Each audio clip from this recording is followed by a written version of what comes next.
Perfect. Hello, everybody. Welcome to today's webinar with Jay from Cakey. My name is Emily and I am the Senior Campaign Lead here at Birchal. And just before I introduce Jay, I'd like to acknowledge the traditional owners of the land on which we are beaming to you from today. Birchal here is based on the lands of the Wurundjeri people of the Kulin Nation, and we pay our respects to their elders, past, present, and emerging. So as I mentioned, I've got the lovely Jay Curtin here from Cakey, and Birchal here are working with Cakey on their upcoming crowdsource funding offer. So some of you may be familiar with crowdsource funding or CSF, some of you may not be. So crowdsource funding, or as you might know it as equity crowdfunding, it's a relatively new form of fundraising in Australia that allows startups and small businesses to raise capital from a large number of smaller or retail investors, as well as wholesale or sophisticated investors through an online platform such as Birchal. So instead of seeking traditional funding sources such as banks or venture capitalists, companies can turn to the general public, and often in this case, it's their communities, to raise money in exchange for equity in their business. So Birchal Financial Services will be the licensed intermediary for the offer we will be discussing today. And I just want to remind everybody that the information and discussion in this webinar is for informational purposes only and should not be considered as advice or a recommendation to invest. So please do your own research and always consider the offer document and general CSF risk warning before investing. If you do need any more information about that, you can head over to birchal.com. Now, today's session, Jay is going to take us through a fantastic presentation about Cakey, and then we're going to do a little bit of a Q&A session. So if you look at the bottom of your Zoom screen, you'll see a little Q&A bubble. And if you've got any questions during today's session, please pop it in the Q&A box as we go along, and we'll answer these at the end. We're also recording today's session, so if you have to jump off early, a recording will be sent around. So without further ado, I'll hand it over to Jay. Thank you, Emily, for the lovely introduction, and welcome everybody to Cakey's Q&A. And as Emily did mention, if you have any questions, please pop them in the comments box. We will try to get to them. The last time we did a raise for Cakey, we had so many questions, but the product was we were pre-product, pre-launch at that stage. There were a lot of unknowns, but I would welcome as many questions as possible. We are seeming to get we're getting a lot of questions come through our socials, so we know people do have questions. So yeah, just put them in that box, and if we don't get to them, we can send out some comms and with some answers to unanswered questions. So I will go ahead now and just bring up our presentation so I keep track. I can't see myself or anyone else on the screen while I'm in this presentation. So guys, welcome. We're very excited to be here. Obviously, as you know, we are here for round two with Birchal for a capital raise to fund the hard launch of Cakey. So a little bit about what is Cakey. So I suspect that we do have some return investors that have come back here today, but just for everyone on board, let's just have a bit of a chat about what we do here at Cakey and what's so cool about it. So we're not just a marketplace, we are a meeting point for bakers and buyers. We're a curated platform that simplifies the cake buying process for both buyers and bakers. We bridge the gap between bakers and buyers, and we're reshaping how people find and buy cakes out there in the world.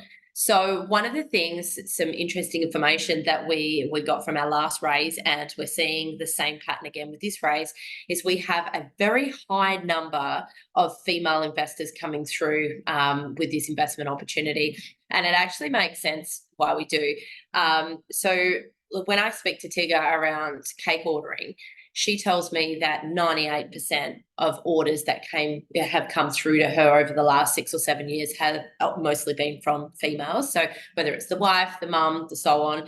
So we are finding that we're getting a higher number of female investors come through because why? Because they are the ones that ultimately understand the pain point that exists when you actually go into the market to try and find a cake. And it is a prehistoric, long-standing industry, the caked and baked goods market, but it hasn't been touched by digitization yet. So it's an absolute nugget of a vertical for us to get our hands on and actually begin to digitize. So welcome to everyone here today. I'm now going to move into what our visions are and so forth. And please remember to pop any questions down below. So our big vision here at Got Cakey is we really want to completely transform the way people buy and sell cakes. So the whole journey of buying a cake is rife with frustration and friction points. So like one of the things that we have set out to do here is we want to reduce the amount of time to buy a cake from, anywhere from potentially 5 or 6 hours down to less than 30 minutes. That's the buyer's side of it. Right now, if you want to find a cake, and obviously if you don't have a baker at home that you can, or close within your network to talk to, the way that people find cakes nowadays is they reach out onto social media. They're starting to scroll through personal accounts. They search hashtags. They put, messages out there to their friends. Does anyone know a baker? And largely what happens is the person that's trying to source the cake will generally reach out to 5, 6, 7, 8, sometimes even more bakers individually. They spend probably a good half an hour going back and forth messaging that person. And before you know it, the person trying to find a cake has wasted potentially a whole day, probably over a period of a couple of days, but a good 5 to 8 hours going through 5 or 6 or more bakers, and hopefully landing on just one baker. But it's an exhausting and very frustrating experience as a buyer to try and have all of those conversations and find the people that can make the cakes that they want.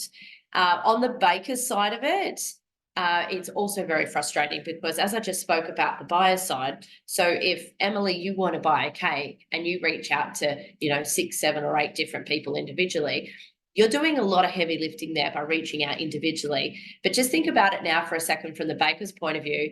They put in the same amount of time as the buyer, so it could be half an hour to an hour. Sometimes it's more, sometimes it's a couple of hours of the baker texting Emily. She knows full well there's probably another 5 to 8 bakers also texting Emily about the same opportunity. And then suddenly the baker gets ghosted because Emily has chosen to go with someone else. So there's all of this lost time and frustration on both sides of the marketplace. And what we're able to do with this platform from a baker's perspective is we are able to reduce that quoting time down to about 5 minutes. So one of the things that we have said is, look, you can't win every job that you quote for, but if we can certainly reduce the amount of time that's been invested into doing that quote and working with that buyer, it's more palatable and digestible for a baker to lose 5 minutes and not get a job than spending 1 to 2 hours communicating with that person just to get ghosted. So what's 5 minutes? So our big vision here with Got Cakey is, yes, we want to connect bakers with buyers, but we want to address the friction points for both baker and buyer, which is all coming down to time spent, because it is very, very laborious, very manual, and it's just really not it hasn't been modernized through like digital side of things. Exciting aspects of Got Cakey. So these are some, look, when we talk about the exciting things, we really want people to understand the huge investment opportunity that sits here with cake. Like, sweet and frills and piping aside, it's a really appetizing market, guys, and there's some extremely exciting reasons why you should be looking to invest in this company. So when we started this platform, one of the most exciting things I said to my son Blaze when he was talking about this idea was, if we can build a marketplace around something that is frequently used, then we're going to be able to generate more gross merchandise value. Therefore we generate more commission, and therefore we have a really profitable business. So if we compare our platform to, say, insurance, where someone only needs insurance once a year. So if you build a 2-sided marketplace around an insurance selling model, you might be getting people come to that platform once a year. So the lifetime value of one actual customer is not a lot. They're opening it once a year. So what we've done with Got Cakey, well, it's not what we did. The reason we landed on it when Blaze and his stepsister came up with this idea, I straight away in my mind, I said, mate, I actually think this is a ripper of an idea because it encourages frequent use. So we've got birthdays, we've got weddings, we've got gender reveals. So we've got opportunities there just from a birthday cake perspective or a cake perspective for people to be frequently opening that app, not once per year, but potentially 10 times per year. And one of the other things that we're doing to further increase our high frequency of use on our platform is to expand beyond the cakes, the cupcakes, and the cookies. So you'll start to see some stuff coming out next week where we have expanded to scrolls, donuts, slices, and pastries. So these are some other things that are expanding because that begins to open us up for corporate events, lunches, girlfriend catch-ups, etc., etc. So we're in our mind, we are focusing on the excitement of being a frequently used platform to encourage repeat purchasing, to then, I suppose, improve our bottom line and, make our GMV massive. So that is at the forefront of what we're doing with this marketplace. And that should be the number one thing that all investors, if you're looking at a marketplace model, investing in something, an app or what have you, whether it's Airtasker, Uber Eats, Menulog, is, am I investing in a business here that is ripe for frequent use? So we have a lot of strategy behind that. We have a lot of potential to make this high frequent use. So that's one exciting thing about cakes. And as I've said before, and I'll say it again, cakes and baked goods do not discriminate between age, gender, religion, or geography. What we know is everyone around the world has been born to socialize with cakes and sweet goods. So, the world is our oyster, really. The other thing is that our user base is already showing promising user retention. So in the world of tech and investing, we call that a sticky user base. So our user base is, we can already see the figures coming through that they're opening it and they're opening it again and again, and they're enjoying using that app. So we've got a frequently high use model that is being built, and also our user base is quite sticky, meaning we've built it, it looks good, it's functioning properly, and people are sticking with it. They're not, we're not getting churn, they're downloading the app and they're loving it. So those two things are extremely, extremely important. So when I go and have our strategic discussions in the next 2 to 3 months with, major VCs, family offices, and big strategics in the industry, frequent use, having something that's high frequent use and also a sticky user base, they are the two things that are going to be the topic of conversation moving forward.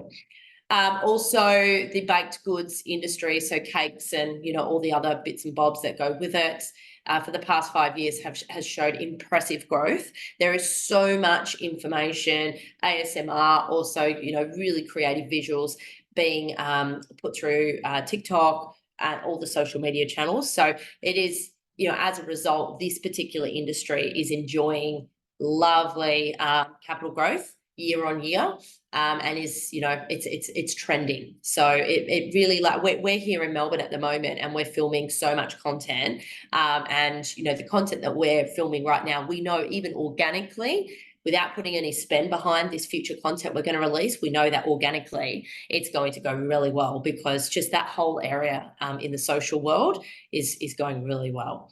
And also, there's no single player that seems to be dominating the industry, whether that be brick or mortar or digital. So we know here in Australia, we've got the Cheesecake Shop, so they're a franchise model, and they have brick and mortar stores. And then we do know similar things exist in every country, but there's no big world dominating player that exists. And there certainly isn't any world dominating player that is stands out as being, the market leader in a digital sense either. So look, you can never say never. You can never say there's not someone out there, doing exactly what we're doing, but we've sourced pretty hard and we're pretty confident that there's, if there is, no one's doing it in a big way. So that's an exciting aspect. So look, I really wanted to hit hit this session just with these exciting aspects about us, because I feel that this investment opportunity is absolute gold, and people may be looking at this going, this is just a teenage boy's dream, for all things sweet. It runs a lot deeper than that, and has extremely massive scalability. So our achievements to date, look, we've been hard in the workshop building this baby now for a couple of years, and we are super, super, super proud to say that we are actually out there in market at the moment. We've had 2 meetings with the owners of the cheesecake shop, and they're very enthusiastic about our concept. So I've already started approaching large strategics in the industry, because we are essentially a competitor coming into this space. And we've already had our second meeting, and we will be having meetings with River Capital, who owns the cheesecake shop. We'll be having meetings with them probably every 6 to 8 weeks, just so they can keep track of how we're going. And there is a strategic nature there with the communications we're having. Great bunch of people over there, but as most people would be aware, the cheesecake shop model really sits within that $20 to $80 size of cake purchase, with very, very limited customization. For example, you won't go and get $1,000 wedding cake from the cheesecake shop, or you won't go there and get some kind of customized gender reveal cake for your daughter's baby shower, or gender reveal, whatever you want to call it. So these guys are very excited about what we're working on. Nothing has been struck up yet between the parties, but all I can say is a big lion like them it will refuse to turn when a little bark yaps, but they turned when we did. So we're keen to see and explore where that goes with them, but it's just very comforting for us to know that we have built something that other people are, at least as a minimum, seeing real value in. So really excited about that. We soft launched at the start of this year, so it was the 15th of January. It was a success, and some people might argue that and go, well, look, there's glitches, so wasn't successful. Now, the whole purpose of a soft launch is to be able to launch your product in a real environment, so we can stress test our software. We can work out where are the bottlenecks, where are the kinks, so then we can go away and we can refine, improve, and then progress to a hard launch. And when I say it was a success, it was for 2 opposing reasons, really. We were expecting that we would get around 1,000 users in our soft launch to be able to, test all the functions. So that's a combination of bakers and buyers. We actually got over 2,000 people. I think we're sitting at around maybe 2,800 users at the moment, still in our soft launch period. So we got a lot more people than we thought that was interested in the product jump on, which is fantastic. The other reason why it was a success for us is we found a potential critical issue in the back end of our baker side of things. So there was a part in there that when bakers are doing their quoting, there was some redundancy in there and a bit of confusion. So we haven't advertised for the last 6 weeks to recruit any bakers, because we've been working really, really hard with our UX and UI designers and our dev team to actually rework that particular module within the baker's back end. And we're super happy to announce that will be released in less than by the end of this month, it'll be ready for release. So there's some really, really exciting things happening there, but our soft launch has been a major success for us. And also the other achievement since we were here last is that our tech team has now expanded to include 6 talented techies. So we have programmers, software engineers, we've got testers, we've got app specialists, we've got web application specialists, and so forth. So, we are beginning to ramp up now, and it is very exciting. Areas of focus as we move forward. So the next 8 weeks, we are going to be really bombing the marketing to recruit bakers. So that's the biggest area of weakness at the moment. And as I said just in the previous slide, we stopped advertising because we knew that there was a critical issue there in the baker back end. So obviously we're not going to advertise and multiply our problem. So once that is fixed, we can then recommence our baker recruitment, which is why we're over here in Melbourne filming more content. So there's going to be a heavy focus on that for the next 8 weeks. And then also we're planning for a hard launch by end of June. So when we say hard launch, it is where we feel stage 1 is functioning as well as it can be.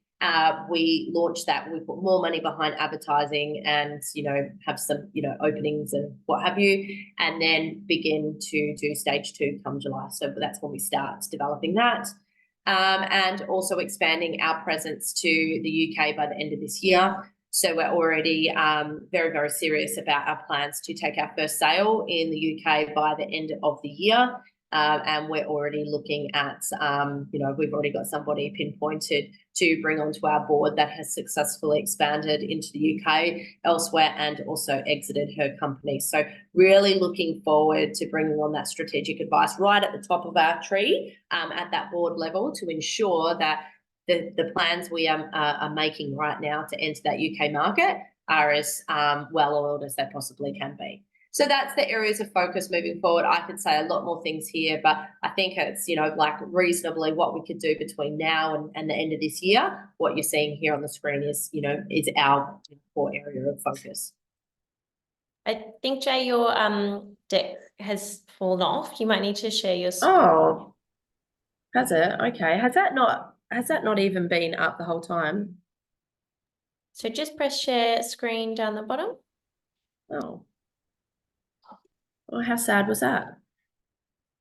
Okay, let's go now. Okay. Well, now you haven't got to see my my previous slide, so I do apologize about that. Okay, so our Got Cakey, our unique selling points, and I may have already touched on this a little bit already in my previous discussion. So our software, so our app and our website application, we believe it introduces a fresh concept to the cake and the baked goods industry. We're empowering creative individuals by tapping into the rising trend of the gig economy. So we're giving people the opportunity to do a side hustle. We all know it.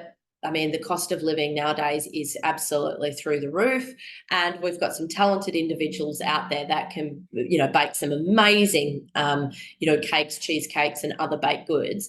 So for us to be able to create something that allows them a second income and not have to get a website, not have to pay for any advertising, and our tech does all the heavy lifting for it, that makes us really happy. And actually, that's why we're going on to Sunrise on Monday. So you'll see Blaze jump onto Sunrise because they have said it's really interesting seeing, this teenage boy with an idea that's now going to help people monetize their time. So look out for us on Sunrise.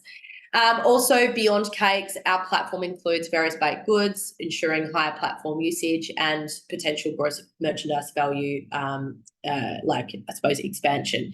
So that's just getting back to what actually fits within our vertical. It's not just cake, but what fits within this vertical that will encourage people to come back not once per year, but potentially 10 times per year. So we know that this baked goods industry has so much potential for people to get people to come back multiple times throughout the year. And of course, our lovely Tigger Mac. So I didn't want to put her right up at the front because I believe that a company with huge opportunity is more than just the face behind it, because the face behind it, anything could happen, something drastic could happen, and that person may not be there anymore. So I believe a business must stand on its own 2 feet and be solving a big kick-ass issue out there, and it's the solution that you bring to the market to address that problem is the most important thing. So I've put Tigger at the end, but boy, oh boy, is she a cracker.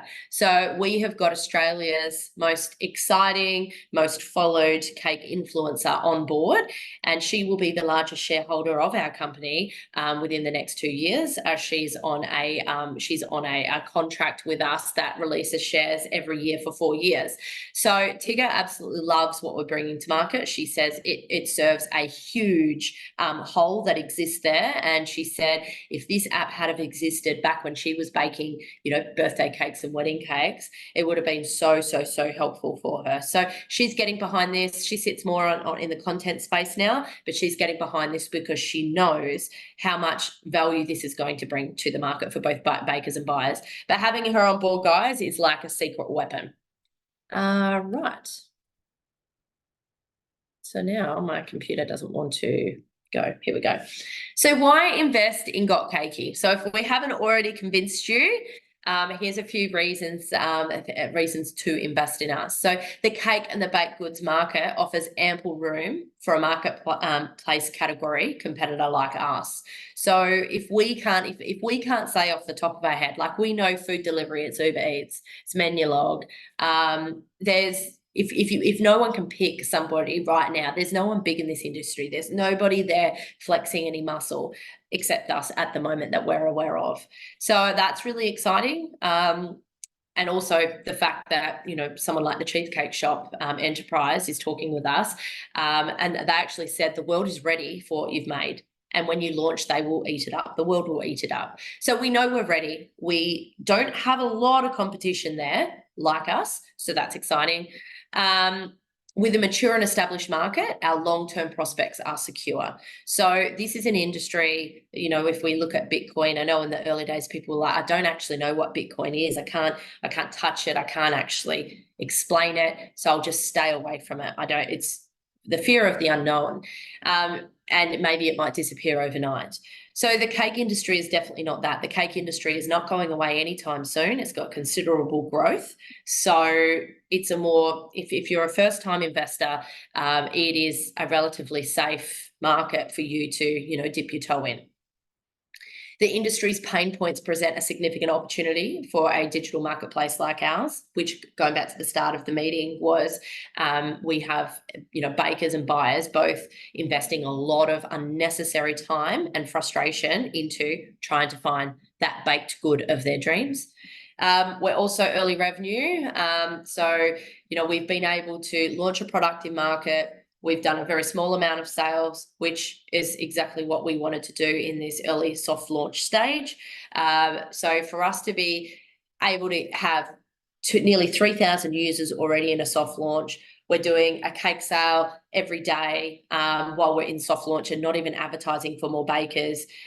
We've been able to validate there is huge demand. And just another point too, which is worth mentioning, our goal ratio for bakers to buyers on our platform is 1 to 5. So what we're saying is we want 5 buyers to every 1 baker on the platform. And we believe that is the secret sauce to ensure that buyers aren't turned off because they can't find a cake, and bakers have also got an ample market to be able to sell to. Where we're at with that ratio at the moment is not where I want to be. We are getting 1 baker to 10 buyers. So that shows there is huge demand from buyers wanting this convenience. And I suppose also playing into that ratio is the fact that we're not advertising to bakers at the moment because we're improving the back end. But we've been extremely blessed and very pleased to see the huge demand that's coming from buyers. So we know the market out there is demanding convenience. It's demanding a streamlined experience because people just don't have time to waste hours and hours and hours trying to find bakers. So very, very good signs for us at this early point of our journey. So despite being in the early stages, we've achieved significant milestones, and we believe it makes us an attractive investment option for those seeking an investment with scalability worldwide. And that's it, Emily. Is there, oh my gosh, we've got 13. We've got a lot of questions today. It reminds me of last time for sure. Okay, well, look, hit me with the good ones, and I'll try and answer them really quickly. No worries. Actually, I can also testify to the app myself. So we've actually used it in the office to order a cake. It was super easy and the cake was incredible. And I used it to order some customized cookies for a baby shower I had on the weekend. And it was so easy. It was just such an awesome experience for a user. I really, really enjoyed it. And if anybody is on the webinar today searching for a cake or cookies, I could not recommend the app more. Really, really impressive stuff, Jay. So congratulations. Thank you. Now we'll jump into the questions. So we've got quite a few. So obviously this is the second raise that you're doing through Birchal. What were the use of funds for your first raise, and what are you now raising funds to do? Okay.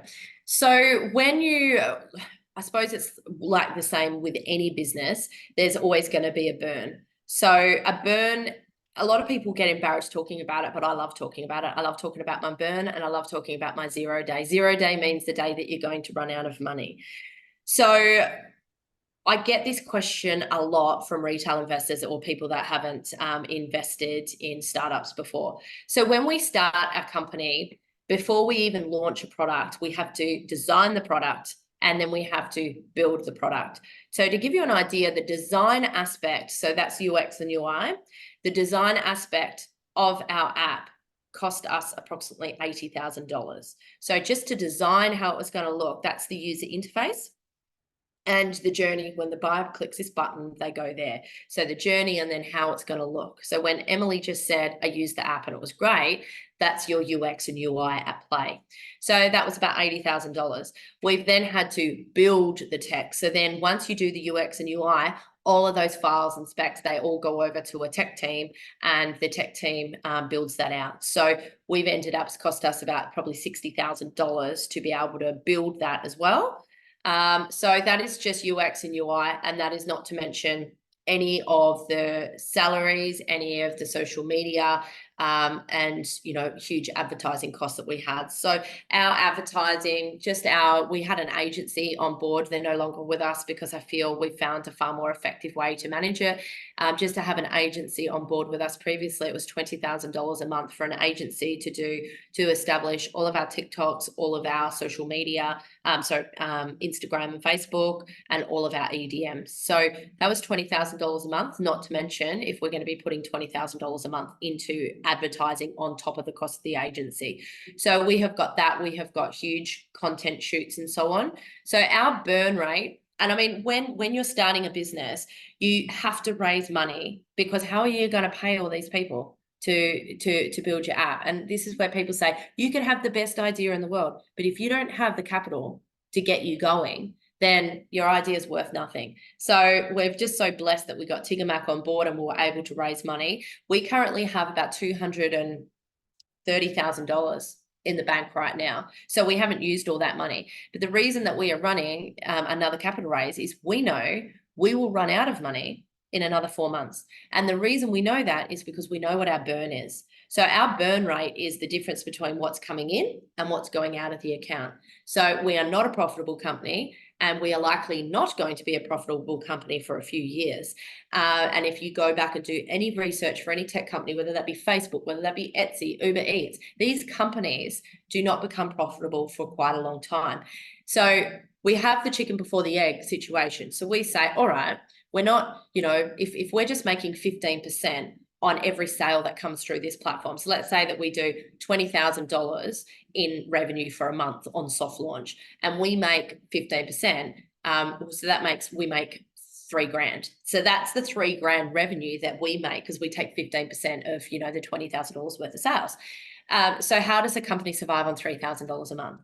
Where I'm going with this is, if we've got a CEO on board, we've bringing on a chief technical officer, we've got 6 people in our technical team. We are also bringing on a UX and UI professional. We're also bringing on social media person and an admin assistant.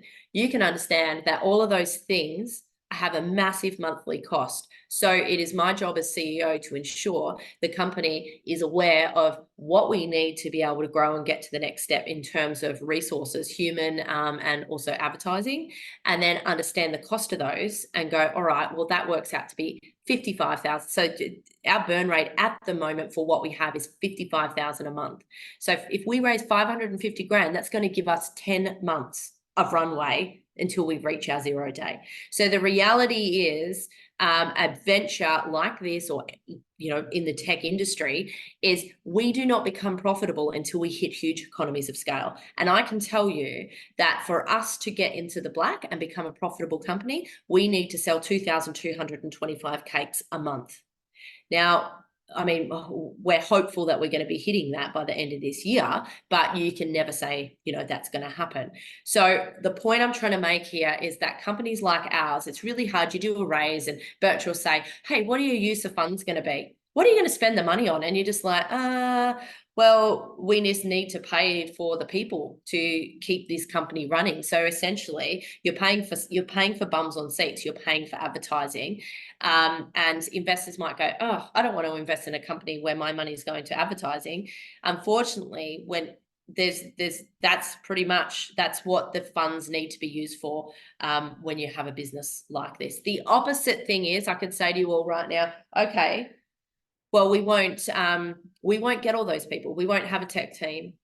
I won't run the company. We won't get any social media, and we'll just build it, and hopefully they come and it'll grow. But you all know that's not going to work either, because you're not going to have a product. So that's where it's the chicken before the egg. And as an investor, I strongly encourage every one of you to look at the opportunity that is there. Understand, is it a mass market opportunity? Is this, are cakes everywhere in the world?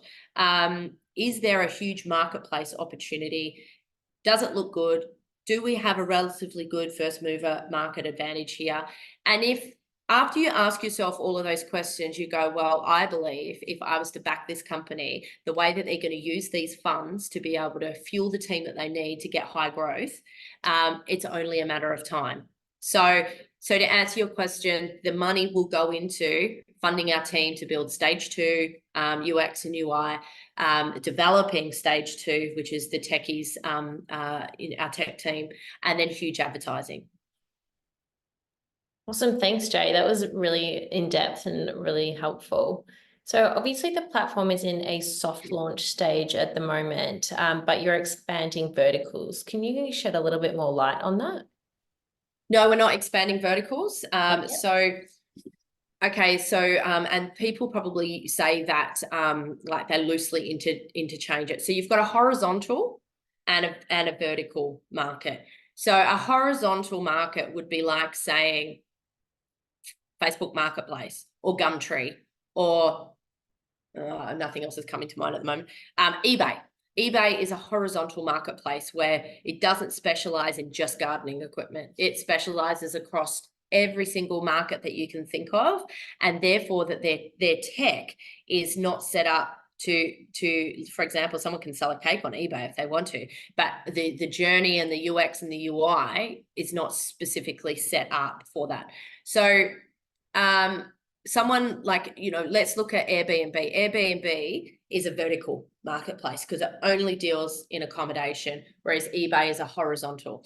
So for me to say, like, I would say that we've got, like, we're not horizontal, we're a vertical marketplace. We're not expanding verticals. We're not adding on another vertical. What we're saying is what currently exists in that vertical.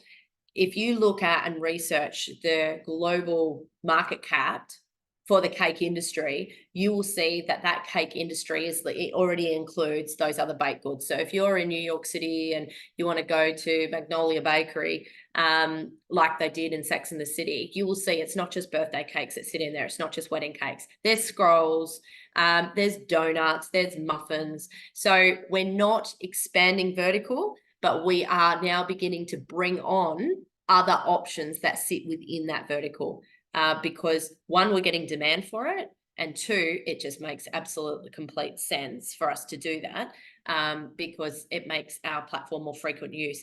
But it's going to require some updates as part of stage 2, because currently buyers can only say they're looking for cakes, cupcakes or cookies. So we need to be adding in those other options. And when you start adding in those other options, it means every single page within your app, or every screen within your app now begins to change, because you're now starting to filter. So it's like a domino effect. You want to make one, like, I've got bakers saying, hey, can you just add this thing in here? But it's huge, that domino effect of how that one change up there affects so much. So there's a lot that needs to happen in stage 2. But yeah, so Emma, have I answered that? Because now I've forgotten what the question was about the vertical. No, you're fine. It was basically, since you're still in the soft launch phase, what verticals have you integrated? But if you've not integrated, so the vertical is just the baked goods. But I suppose you could say in the baked goods, they like the whole global industry. we've started with cakes, cupcakes, and cookies, but we are seeing demand to grow to those next ones, demand from both bakers and buyers.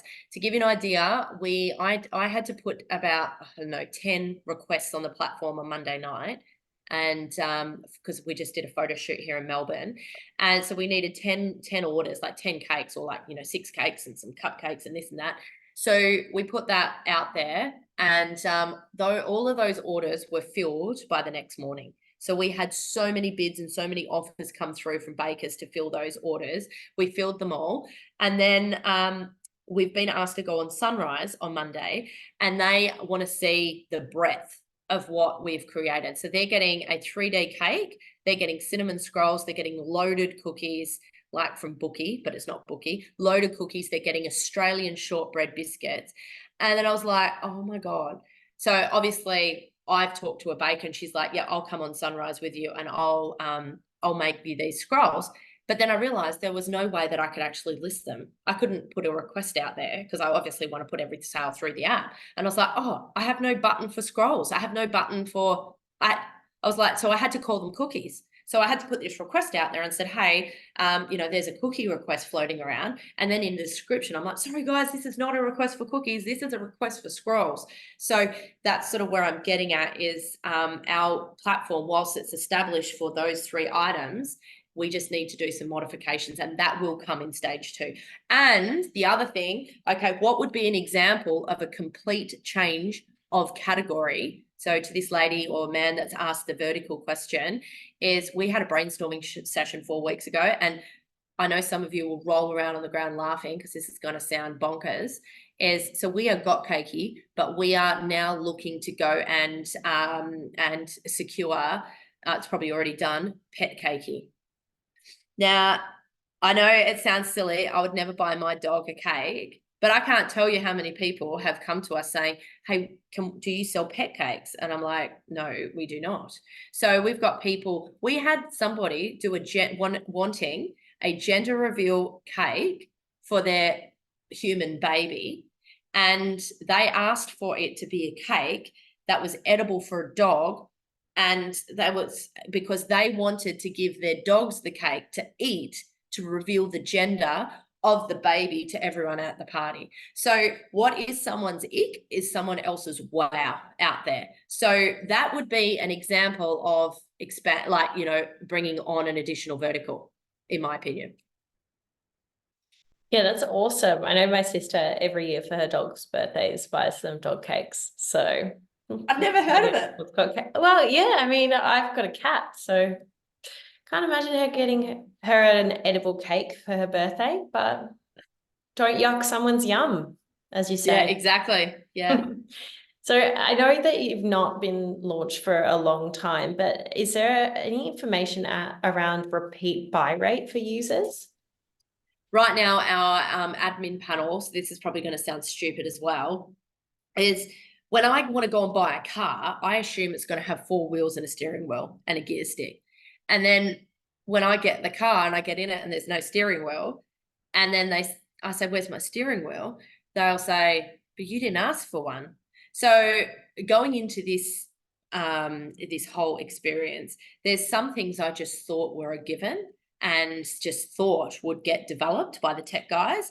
So it was when we launched, and I'm like wanting to provide information back to our major investors and our board, and I'm like clicking things in the dashboard panel. I'm like, how do I generate this report? Where do I get that from? I need this stat.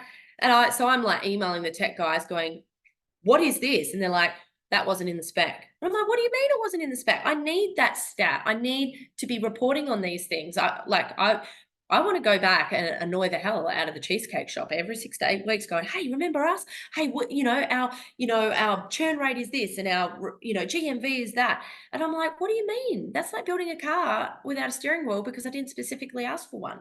So I've learned a lot in this process, but it's not just me. It's our whole executive team missed some very vital stats in our discovery workshop. So there are some stats that we can't easily get at the moment, and I could get it, but it would mean going through so much data from devs. it's just not good use of anyone's time. But yeah, there are some things that I am embarrassed about that I would love to tell you what that is. But one, I don't know. And two, it's because I don't have an easy, it's just never, that functionality hasn't been built. So we are working crazy on that, but we're trying to work this baker's back end out first. And then once that's done, then we start working on the dashboard. And so I'm sorry that I can't tell you what that is. So fine.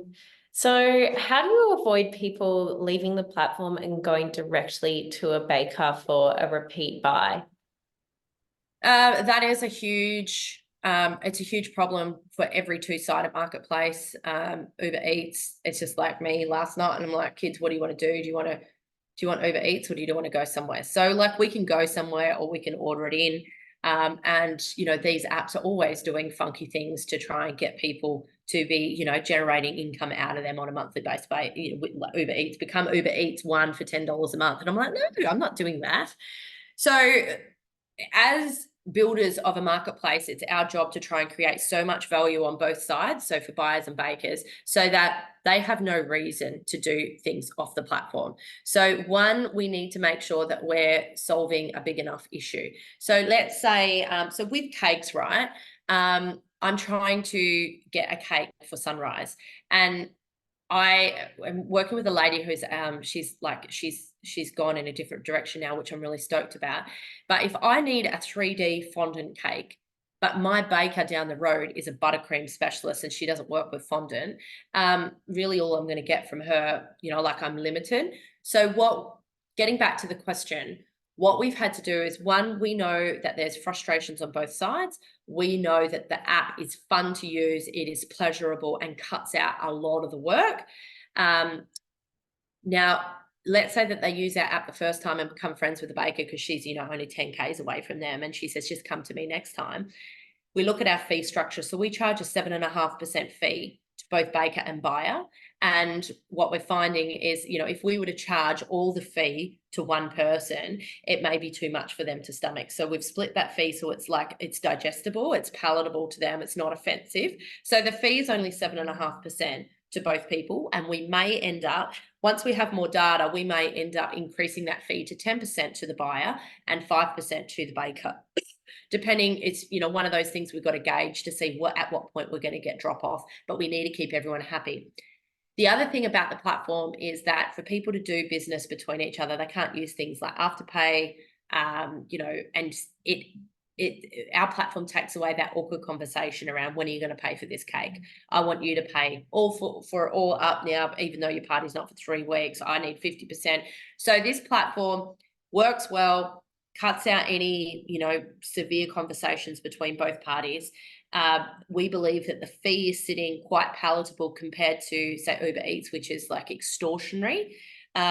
We believe that the payment processing side of it, being able to take instant payment, bakers don't even need to worry about, you know, agreeing to do these cakes and holding, you know, a spot for them for 3 weeks, only for this baker to just, you know, fall off the face of the earth, and then they've never given that spot to someone else. But one of the other things that we're currently looking at now is, obviously we want as many bakers on there as possible. There's no point having an IGA and having all these customers come in and there's no cakes, no products on the shelf. So we've got to fill our shelves. So retaining bakers is the most important part to us. So one of the other things that we're looking at is, you know, we will, and it's not designed yet, but it's in discussion, is developing a loyalty program where the more sales that go through the platform, the more got Cakey merch. So we've got, like, as people are starting to see, we're developing a killer brand. We're getting demands for t-shirts. Like, I had this surfer dude say to me, you guys are helping create memorable moments, and I would love some merch that says I create memorable moments. I'm like, I don't know whether that's actually appropriate or, you know, on brand, but there is just so much fun that we can have with this. So by developing, so it's like, when a baker gets to this many sales, it could be number of sales, it could be value of sales, they're generating points. So those points can go towards, you know, merch. And then the other thing that we're currently talking about, which is too high level, but, you know, just spitballing at this stage, is whether those points can be converted into shares in the company, whether that be through like a share option, like employee share option, ability. So there's a lot that we're doing there, because, like, you know, we want people to go, no, I want this sale to go through the platform. I'd love to do it off the platform, but it's just so much easier and it just works in with my Xero and my MYOB. And so we're trying to make this so sticky that a baker and a buyer, when a buyer asks the baker, I'll just pay you one. Look, that's always going to happen. You look, oh, can you just add another 4 cupcakes to that order? No worries, just give me $20 when you pick them up. It's always going to happen. But how do we make this so pleasurable and so helpful that either of them it doesn't even really occur to them to do it off it because it's just so good. Yeah, love the idea of trying to get people to stick around on the app by improving the user experience. I think that's really smart. So I know that you spoke a lot about the burn rate and what you're using the funds for, and obviously you've got 6 new staff on board to help with the tech. Are you looking to raise more money after this fundraise through Birchal? Emily, I'm actually surprised you asked me that question because sometimes Emily goes through the question, she'll go, oh, we're not allowed to talk about that one. You can talk about this one. Okay, I can talk about this one. Yeah. Okay, so the short end of it is we have to raise capital. How much? This is me spitballing again, and Emily might bleep me out here. I would not be surprised if we are looking to raise anywhere up to $50 million over the next 3 to 4 years. That's some serious cash, and that's cash that's not going to come from Birchal. So we can only raise a maximum of $5 million a year through Birchal,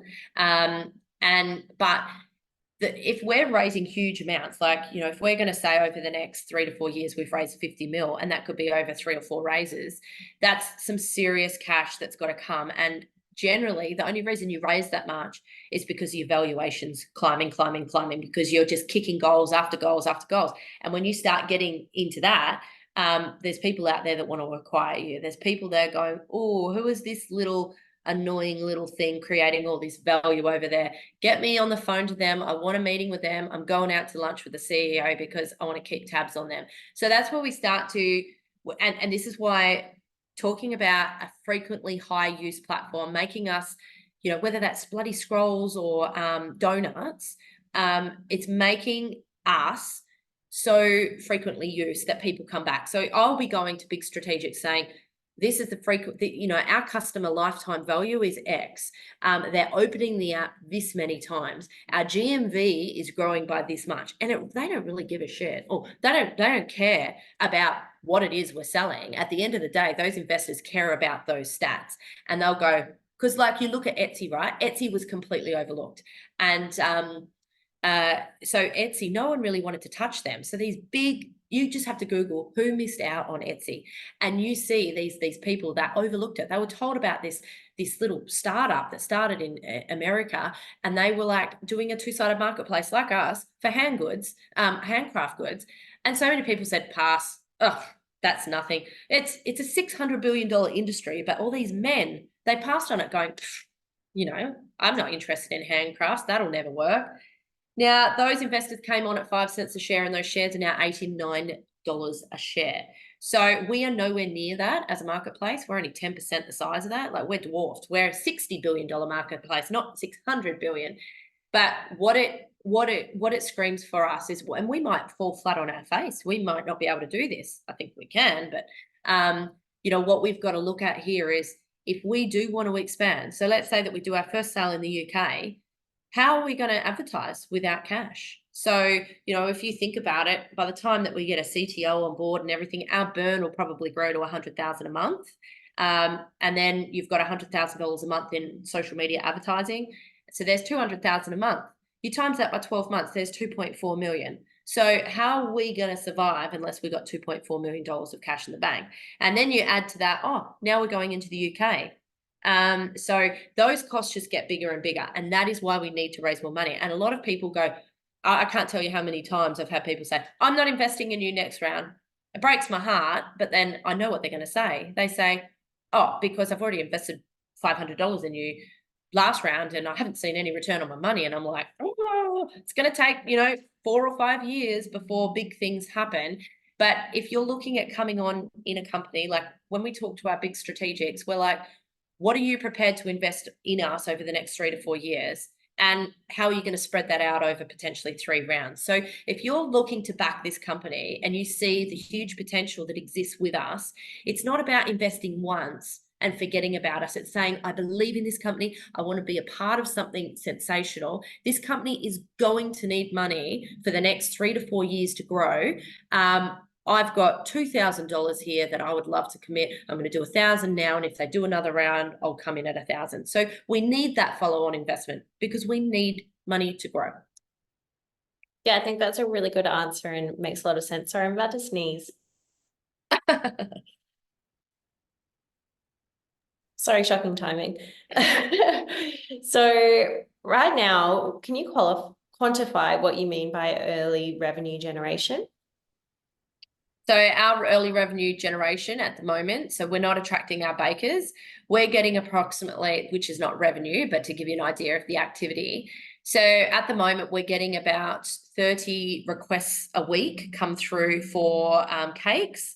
But some of these are coming through in states where we don't have any bakers. For example, Northern Territory, we don't have one single baker there. So a lot of these bake inquiries are just not getting filled because we don't have the bakers. So our revenue, we're turning over approximately, I don't know, maybe $15,000 a month in cake sales. But remember, we're not advertising because we're only in soft launch. So we've got issues within our back end. So if I say like for example, I spent an hour on the phone with a baker on Tuesday morning when I put all of these requests out for our photo shoot. I was on the phone with a baker back and forth for 1 hour almost, trying to get them and navigate our system because there's an issue in it. So I don't want that. I can't afford to spend an hour on the phone with every single baker that signs up on the platform because I won't get any work done. I won't even actually sleep. I don't have the time to do that. So we haven't been advertising because of the issue that exists.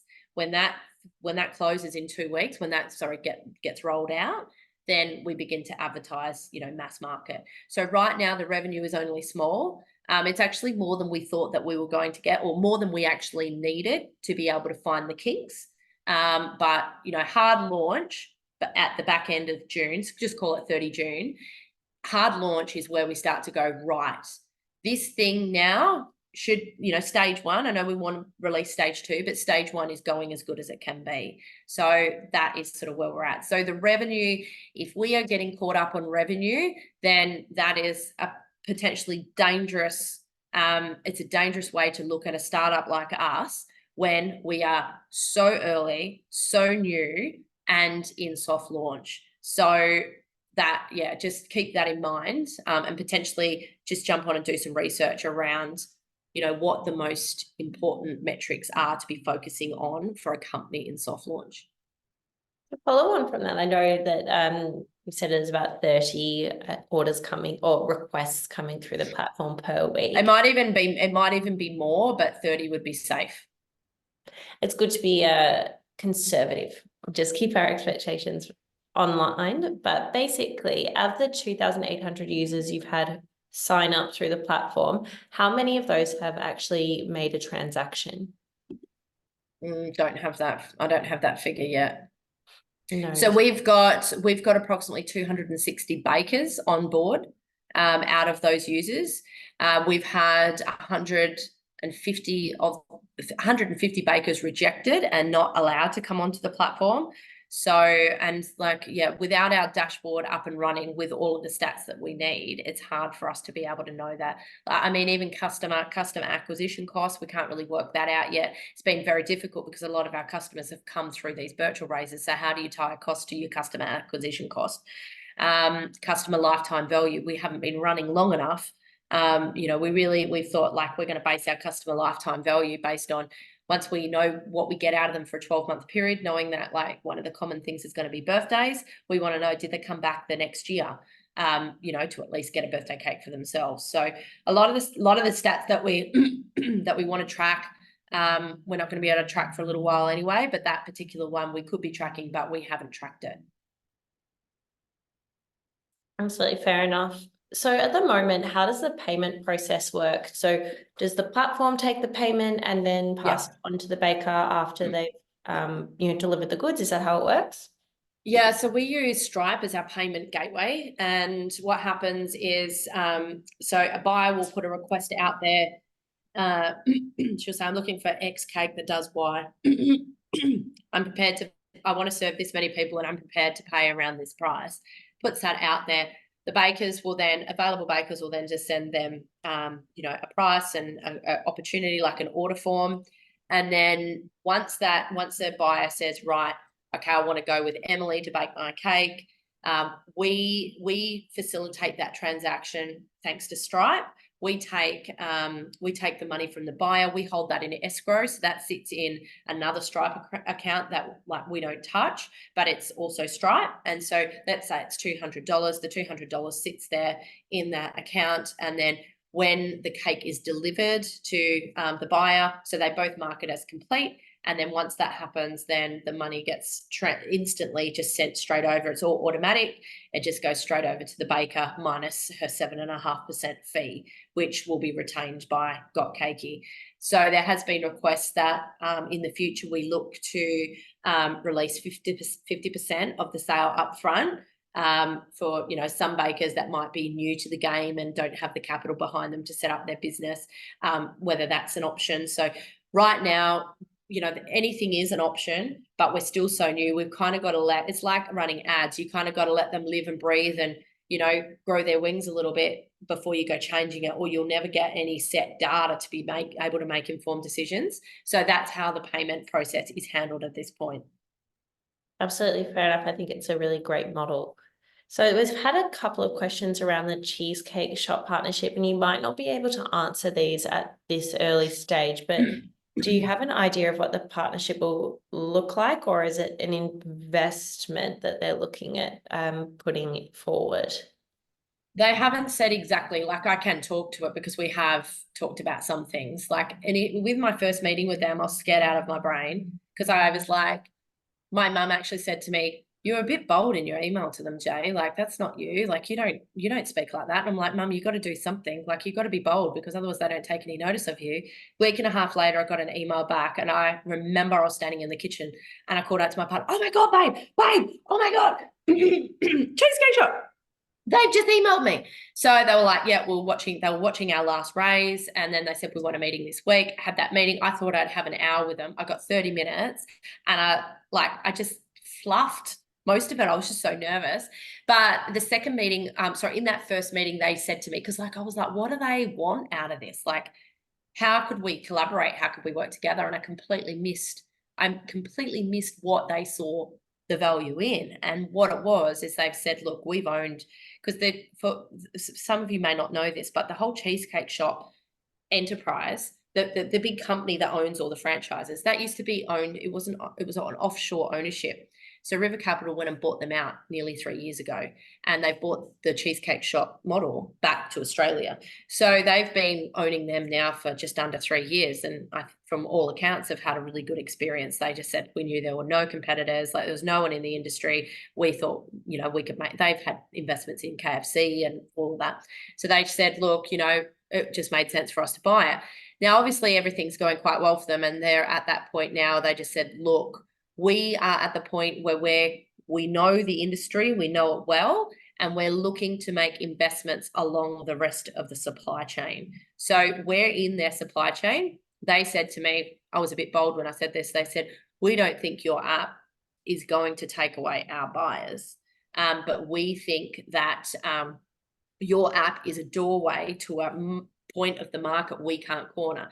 And if we've got an investment already here in that $20 to $80 area, and that's worked well for us, our gut tells us, based on what is trending and what is growing, that the same is going to happen up here. But with their Cheesecake Shop model, they can't get there. And, so we're creating the value that no one else is." So, and I boldly said to them, I said, "Look, forgive me when I say this, but right now there is nothing out there like us. So you can't say that we're not going to steal your customers, because that's like saying people that come in and buy a $20 to $80 cake can't afford something more expensive." And I said, I think that's a hard call. So, we know that there's people that use the Cheesecake Shop that would love a customized cake for their dog to eat to reveal the gender of their baby, and would be more than happy to spend $280 for that cake.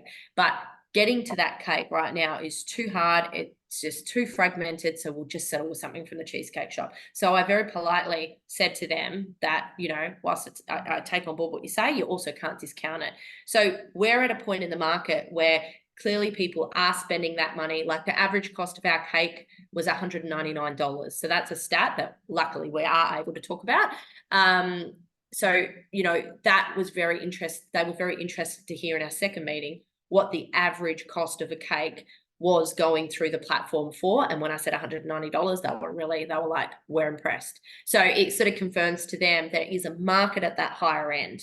So yeah, I'm not sure if that's been able to, or they have indicated that once our revenue hits millions, they'll be interested to make a strategic investment. I don't know what that looks like. Who knows? Maybe they're talking crap. Maybe they don't believe me. But I tell you what, you don't tell a girl that grew up poor in the middle of nowhere that she can't do something, because she will go and do it. So when I will be joyously keeping them informed with our gross merchandise value growth month on month, and I will be very politely sending them a cake with 6 zeros on it when we hit our $1 million revenue, because I want them on board.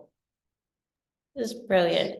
So at the moment, the bakers that you have on the site, are they casual bakers, home bakers, ones with you know, brick and mortar businesses, and do those with shops, so these brick and mortar businesses, do they see the value in it? We've got both on board, but if I'm honest, the brick and mortar stores are not going to be getting the value out of it at the moment, because stage one, we had a limited amount of money when we built it, and we had to choose, are we going to go a quoting feature first and then a simple add to cart feature? Like if you look at the Cheesecake Shop, right? Cheesecake Shop is e-commerce, add, I want this Black Forest cake. There's no customization. It's just add to cart and check out. So we decided to go with a quoting feature because there was nothing out there like it, and people really wanted to be able to, people find getting a birthday cake like difficult because no one wants to pay bakers good money for what they do because they undervalue it. I feel sorry for bakers out there. So we thought, right, we'll launch with a like a quote, like get a request and just get all of these quotes back so people can sort of get a bit of an idea for where the value sits. The second feature we're going to build, which will be in stage 2, will be a simple add to cart feature. So a brick and mortar store, if they're a brick and mortar store, but they just specialize in custom cakes, like it's literally a custom cake baker who just outgrew her kitchen, no problem. She will still run all of her custom cakes through it. But if we're talking about a bakery, so one of our major investors owns, for those Perthies that are on this call, he owns the Pinjarra bakery franchise over here in Western Australia. I think he has 6 stores now. If he wanted to put his pies and pasties and lamingtons and vanilla slices on there, it's not really set up for that because it's a quoting feature. But in stage 2, we're launching our add to cart feature. So he'd be able to list his, you know, slices. And the other thing, other people that we have on there is Ben & Jerry's. So Ben & Jerry's, we've got quite a few Ben & Jerry's stores. Reason being is they do ice cream cakes. So with an ice cream cake, they're not really going to be answering too many custom quote requests, right? Because an ice cream cake, I assume, is an ice cream cake. But once we get that add to cart feature in stage 2, which guess what, costs money to design and build, then there'll be more value for the brick and mortar stores. So yes, we have signups from them. We've also had people that have multiple like individual little stores seeing the value, and they're being patient with us because they know it's coming. But yeah, so. Yeah, it's just actually such a good feature, and I hadn't even thought of it myself. An add to cart feature makes a whole heap of sense. You've just opened up yourselves to a whole range of businesses that can get involved. So I think that's brilliant. Yeah, so, and yeah, sorry, you go, Em. No, you go. Just the other thing that it doesn't serve for, like a quoting thing, is if you've got someone, I've had quite a few people say, I make a customized cake toppers, acrylic, some of them are like porcelain, and we want to sell our cake toppers on here, but there's no like e-commerce function, there's no add to cart. And the other thing is we don't even have in our built into it. So if you go and buy, I don't know, like some skincare on the internet, it'll be like add to cart, put in your credit card details, what's your shipping address, bang, off you go. That's all functionality that gets built in, and we've just become a customized because it just always exists everywhere.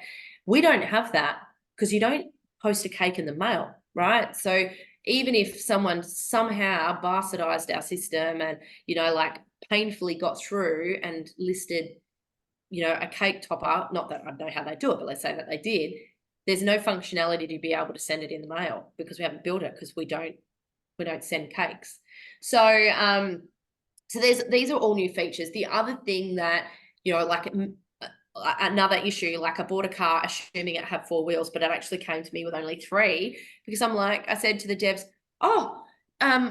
forgive me, I can't find the calendar. Where's the calendar for the bakers so they can click on the calendar and see from a calendar view where all of their orders are? And they said, oh, that wasn't in the spec. We didn't build a calendar. I'm like, well, I need a calendar. These bakers, like, it would be handy for them to have a calendar. I'm like, duh. And they're like, wasn't in the spec. You didn't think of that at the workshop. And I'm like, so, these are stage 2 things that are coming, that we made the big mistake to just assume that they would just be there. So, and when we built this, it might be handy for everyone to know, you can go and get an out of the box cookie cutter model to try and, I'm sure there's models out there that you can say, I want to build Uber Eats, just give me a generic Uber Eats model. And then you just get some techies just to put lipstick on the pig, really. It becomes a design issue.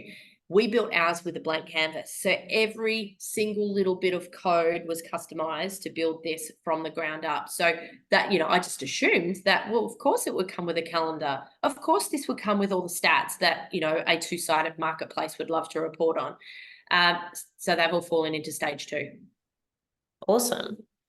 So, I mean, I already know all of this background about you, Jay, as I've worked with you so many times, but just a little bit of background on yourself. Have you ever worked in a similar industry? Never. So I can't bake to save my life. I'm terrible. I don't do well with creative things. It makes me extremely anxious. I don't do well at writing content. I don't do well with colors.